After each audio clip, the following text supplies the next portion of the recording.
Oman সরকার দেশটিতে শ্রমবাজার সুশৃঙ্খল করতে এবং অবৈধ অভিবাসীদের সংখ্যা কমাতে কঠোর অবস্থান নিয়েছে। আপনার তথ্যের সাথে সামঞ্জস্যপূর্ণ বর্তমান পরিস্থিতি ও সুযোগগুলো নিচে দেওয়া হলো। বৈধ হওয়ার শেষ সুযোগ 31শে ডিসেম্বর 2025। ওমান সরকার অবৈধ প্রবাসীদের জন্য সাধারণ ক্ষমার অ্যামনেস্টি মেয়াদ বাড়িয়েছে। ওমানের শ্রম মন্ত্রণালয় এবং বাংলাদেশের বর্তমান আইন উপদেষ্টা আসিফ নজরুল নিশ্চিত করেছেন যে যারা অবৈধ আছেন তারা 2025 সালের 31শে ডিসেম্বর পর্যন্ত কোনো জরিমানা ছাড়াই তাদের স্ট্যাটাস বা অবস্থান বৈধ করার সুযোগ পাবেন। এই সময়ের পর যারা অবৈধ থেকে যাবেন তাদের জন্য বড় ধরনের বিপদের আশঙ্কা রয়েছে। 2. ওমান সরকারের চিরুনি অভিযান।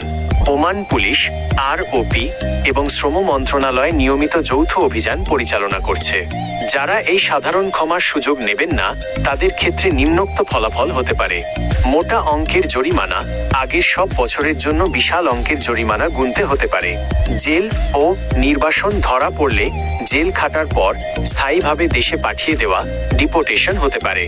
আজীবন নিষেধাজ্ঞা, একবার ডিপোর্ট হলে বা কালো তালিকাভুক্ত ব্ল্যাকলিস্ট হলে পুনরায় ওমান বা অনেক ক্ষেত্রে অন্যান্য জিপিইউ, জিসিসি দেশে প্রবেশের পথ বন্ধ হয়ে যায়।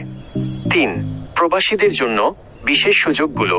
এই সাধারণ ক্ষমার আওতায় আপনি নিচের কাজগুলো করতে পারবেন: জরিমানা ছাড়া মালিক পরিবর্তন, কোনো জরিমানা ছাড়াই এক কোম্পানি থেকে অন্য কোম্পানিতে ভিসা ট্রান্সফার করা সম্ভব, শর্ত সাপেক্ষে। বিনা জরিমানায় দেশে ফেরা, যারা দেশে ফিরতে চান তারা আগের সব বকেয়া জরিমানা ছাড়াই দেশে ফেরার সুযোগ পাবেন। পাসপোর্ট এনরোলমেন্ট, বাংলাদেশ দূতাবাস এই সময়ে দ্রুত পাসপোর্ট সেবা নিশ্চিত করার বিশেষ ব্যবস্থা নিয়েছে। পরামর্শ: আপনি বা আপনার পরিচিত কেউ যদি ওমানে অবৈধ থেকে থাকেন তবে কোনো দালালের খপ্পরে না পড়ে সরাসরি বাংলাদেশ দূতাবাস, মাসকাট অথবা ওমান শ্রম মন্ত্রণালয়ে যোগাযোগ করে এই সুযোগটি গ্রহণ করুন।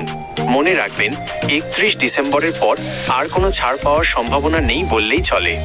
আপনি কি ওমানের বাংলাদেশ দূতাবাসের যোগাযোগ নম্বর বা নির্দিষ্ট কোনো এলাকার অফিসের ঠিকানা জানতে চান?